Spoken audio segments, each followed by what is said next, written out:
So, the moral of this story, and what's really funny, is that in the time it takes you to watch this little YouTube video and this clip of Angela's birth, she would have already had her baby. Hallelujah.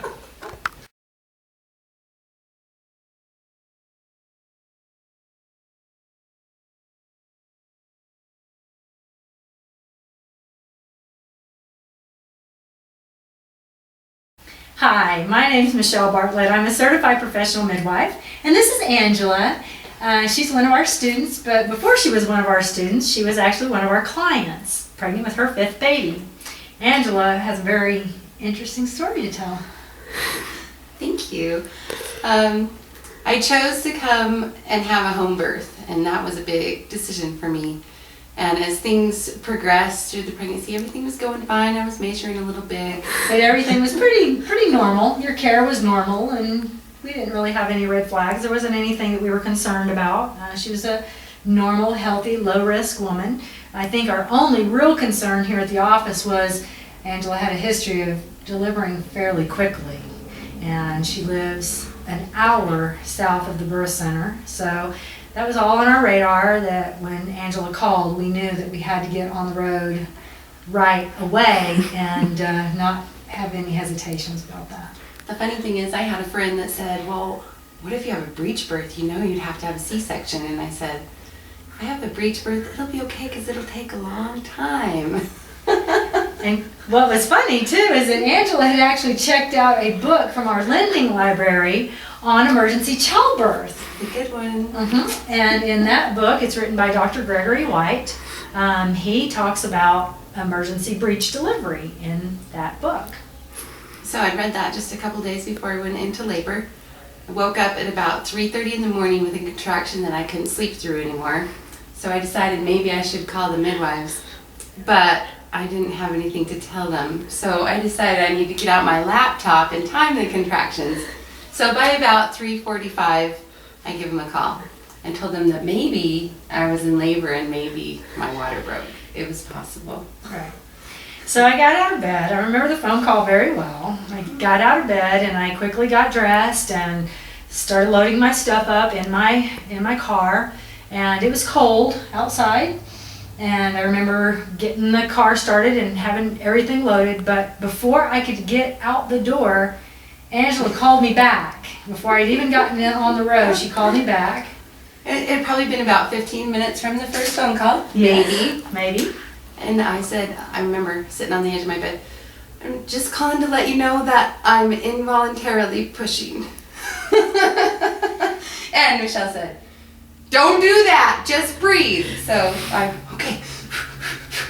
Right. So I get on the road and I'm heading down the road as fast as I dare go.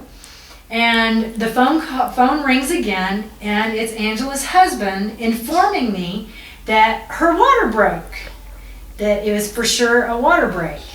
And I said to him, well, that usually means that the baby's coming and I'm probably not going to make it. So I said, you call me back as soon as you start to see the baby's head, and I'm going to talk you through this. It's going to be fine. You'll do really well, and I'll be on the phone and I'll talk you through it step by step. So we hung up the phone.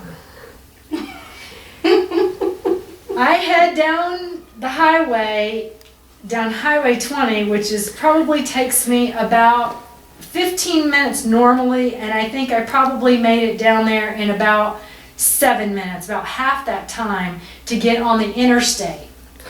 And my phone rang right before I got on the interstate. And it was Angela's husband telling me that the baby's foot was out.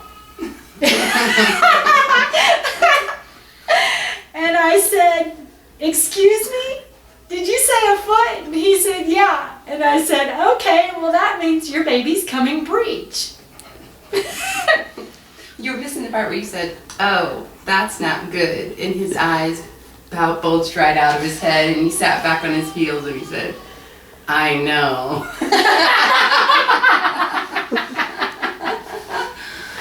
Oh. And about that time, Angela snatches the Michelle, I'm laying on my right side on the floor, baby's legs out just above the knee. What would you like me to do?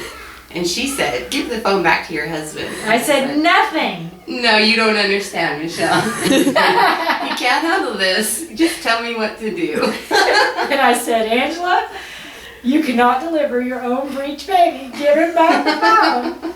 So she gives him back the phone, and I had one question to ask him. And I said, You didn't say it softly. I said, I need you to answer me a question, and I need you to be honest. I need you to say yes or no.